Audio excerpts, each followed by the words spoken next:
அஸ்ஸலாமு அலைக்கும். வாங்க ஃப்ரெண்ட்ஸ், எங்கள் பேத்தி முருங்கைக்காய் மிட்டாசாலா வைக்கிறாங்க.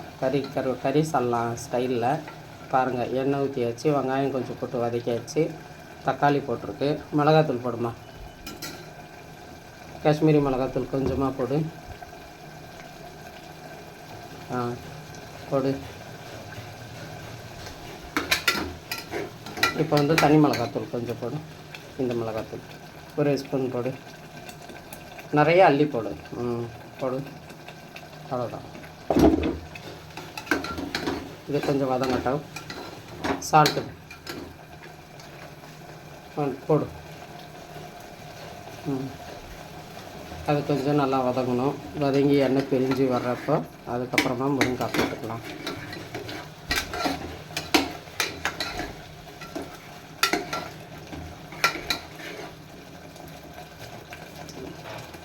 வதங்கிடுச்சு. முருங்கைக்காய் போடுமா.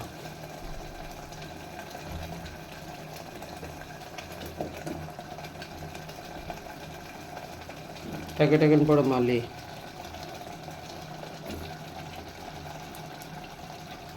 அது கொஞ்சம் வதங்கட்டும். தனியாத்தூள் போடுமா. அந்த தக்காளி அரைச்சதில் கொஞ்சம் நாங்கள் வீட்டு கரம் மசாலா கொஞ்சம் போட்டிருக்கோம். சூப்பராக இருக்கும் அது போட்டால். 2-3 ஸ்பூன் போடு. தனியாத்தூள் இன்னொரு ஸ்பூன் போடு.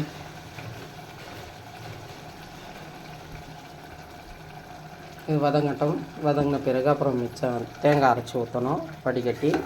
இது வதங்கட்டும். வதங்கிடுச்சு பாருங்கள். இப்போ தேங்காய் அரைச்சி பால் எடுத்து வச்சுருக்கோம், அது ஊற்றுறோம்.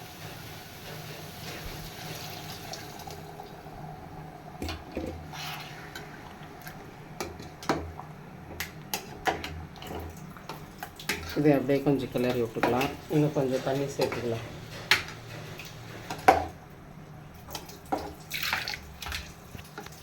இந்த ஜார் அலசி கொஞ்சம் தண்ணி சேர்த்துக்கலாம்.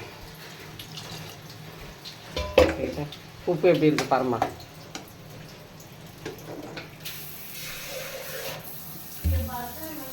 உப்பு பத்தலைன்னா உப்பு போடணும். உப்பு போதுமா, இல்லைன்னா இன்னும் கொஞ்சம் போடுமா.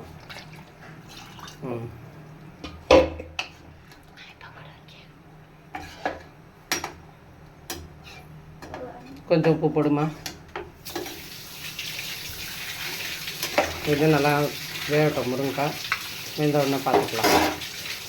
போடுமா, போடு. நல்லா கலக்கி விடு. வேகட்டும் ஃப்ரெண்ட்ஸ், வெந்த உடனே பார்க்கலாம். முருங்கைக்காய் சால்லாம் சூப்பராக ரெடி ஆகிடுச்சிங்க. சூப்பராக ரெடி ஆகிடுச்சு. இந்த பக்கம் சாப்பாடு வந்துகிட்ருக்கு, இந்த பக்கம் சால்லாம் ரெடி ஆகிடுச்சு. நீங்களே இதேமாரி செஞ்சு சாப்பிட்டு பாருங்கள். லைக் பண்ணுங்கள், ஷேர் பண்ணுங்கள், சப்ஸ்கிரைப் பண்ணுங்கள், பெல் பட்டனை தட்டி விடுங்க. அஸ்ஸலாமு அலைக்கும் வரஹ்மத்துல்லாஹி வபரகாத்துஹு.